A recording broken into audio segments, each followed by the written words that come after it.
మంచిది.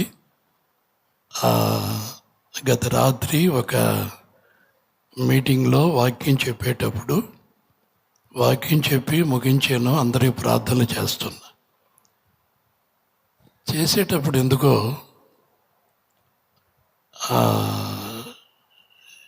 శాలేం చూడాలని ఏదో మనసులో ఒక ఆలోచన వచ్చింది. ప్రైజ్లో మరి ఎందుకు వస్తుంది అని చెప్పని నాకే ఒక డౌట్ వచ్చింది. ఏమైంది అక్కడ అని చెప్పని వెంటనే విజయవాడకు ఫోన్ చేసి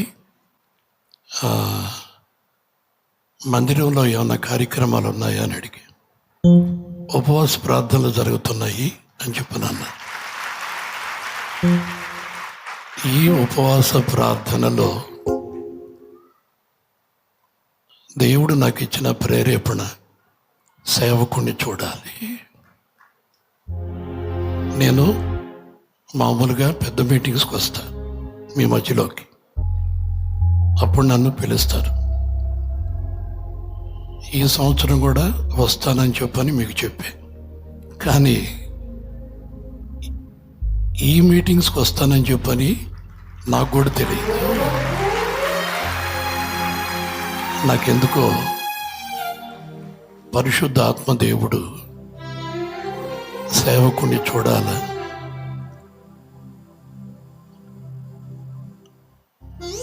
నాకెప్పుడు కలుస్తూనే ఉంటాడు, కనబడుతూనే ఉంటాడు, నేను విషయాలు కనుక్కుంటూనే ఉంటాను. కానీ ఎందుకు ఈ ప్రేరేపణ వస్తుంది?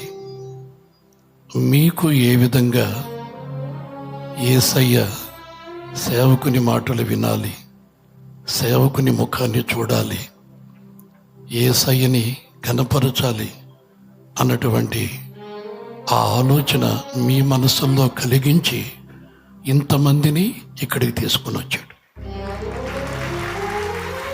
నేను ఈ వేదిక మీద కూర్చోవాలని అనుకొని నేను రాల.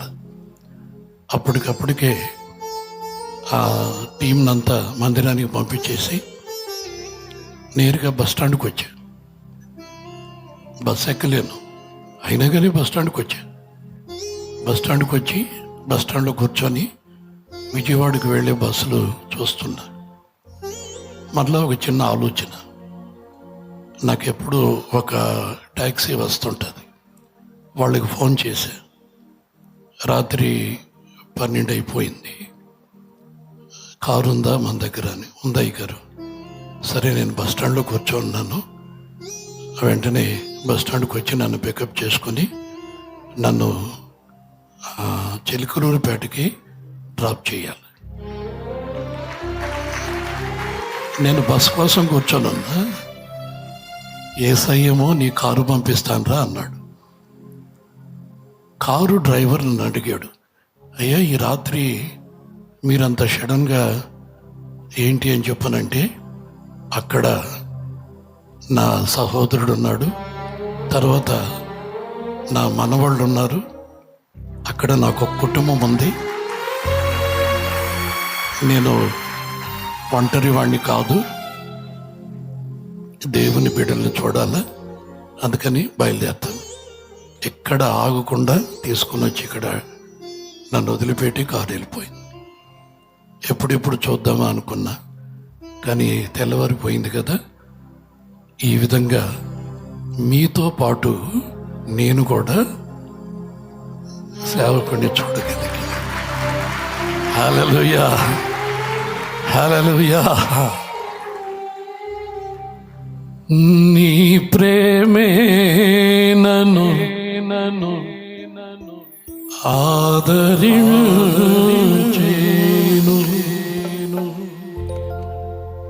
నీ ప్రేమే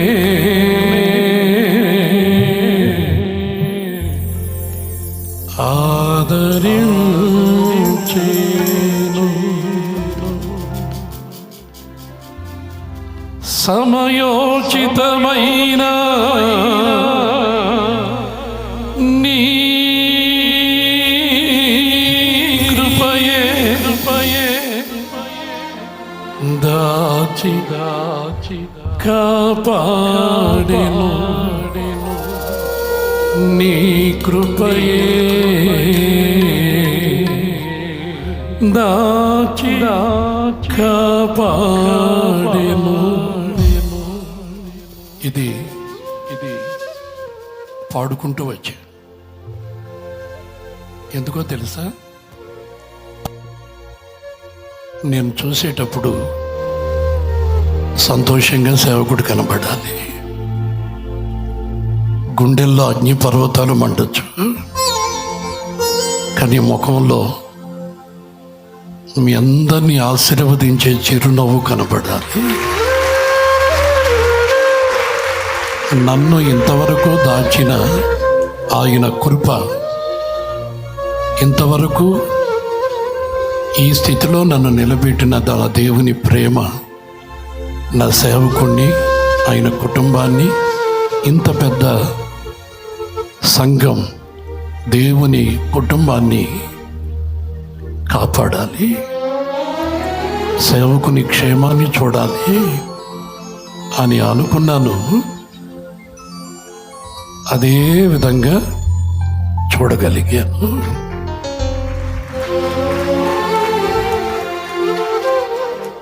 నీ ప్రేమే నన్ను మామూలుగా అక్కడ మమ్మల్ని అని పెట్టాలి అని, కానీ ట్రై చేస్తున్నా కుదరటం లేదు. అదిగో చూసావా, అది దేవుడు తోడై ఉంటే ఏమైనా చేస్తాడు. చేశాడు కదా, ఇప్పుడు మీ జీవితాల్లో కూడా చేసేసాడు. ఆమె మీరు కృపాక్షేమాలతో వెళతారు. ఇది సేవకులమైన మాకు దేవుడిచ్చినటువంటి ఒక దమ్ము, ఒక ధైర్యం.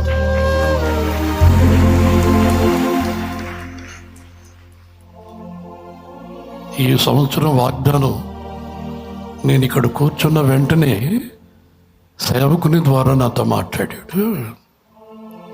ఆనంద్ పాస్టర్ మాట్లాడితేనే వాగ్దానం కాదు, దేవుడు మాకు ఇచ్చిన ఆత్మీయ బిడ్డలందరూ వాళ్ళ నోటికుంట దేవుని వాక్కు మనకు విడుదలవుతుంది.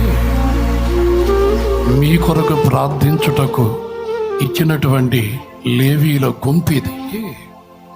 ఇంతమంది సేవకులు మీకుండగా మరి మీరు ఎందుకు అధైర్యపడాలి? దేనిని గురించి చింతించాలి? దేవుడే మన ధైర్యం.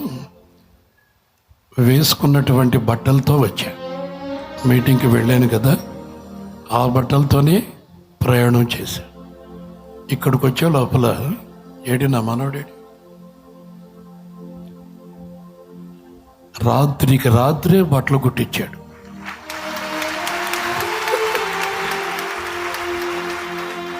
కుట్టించటము అని చెప్పానంటే ఆయన బట్టలు పీక్కొని వచ్చి నాకేసేసాడు. నేను వేసుకొని వచ్చినటువంటి బట్టలు శాలిమన్నవి,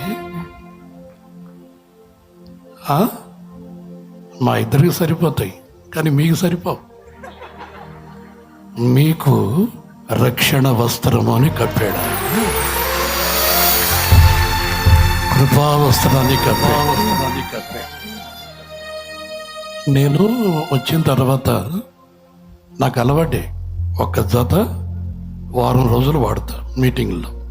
అంత కృప ఉంది నాకు. మందిరం కాడ స్నానం చేసి బయలుదేరితే మళ్ళీ మందిరానికే పోయి స్నానం చేస్తా. కానీ నన్ను పెట్టిన రూమ్లో, నా రూమ్ కంటే మంచి రూమ్ అది. నేను అన్నీ చూస్తే నాకు అనుకూలంగా ఉన్నాయి. స్నానం చేద్దాము అనుకున్నా, అయినా కృప ఉంది కదా. ఒకవేళ మీరు గట్టిగా ప్రార్థన చేస్తే సాయంత్రానికి ఒక వేస్తే స్నానం చేసి వస్తా. మీరు ప్రార్థన చేస్తే ఉపవాసం ఉండి ఇంకొక 3 రోజులు ఉపవాస ప్రార్థనలు పెంచుకొని, ప్రభువా సేవకుడు సాయంత్రం స్నానం చేయాలి అని చెప్పని అడగండి. సాయంత్రం కూడా సెంటు కొట్టుకొని వస్తా. ఇది కూడా నా మనోడిదే. ఏమండి, బట్టలు అన్నవే, సెంటు అన్నది, నాదంటూ ఏమీ లేదు. ఎక్కడికి వెళ్ళినా నన్ను ప్రేమించే నా దేవుని కుటుంబం ఉంది. నా దేవుని కుటుంబం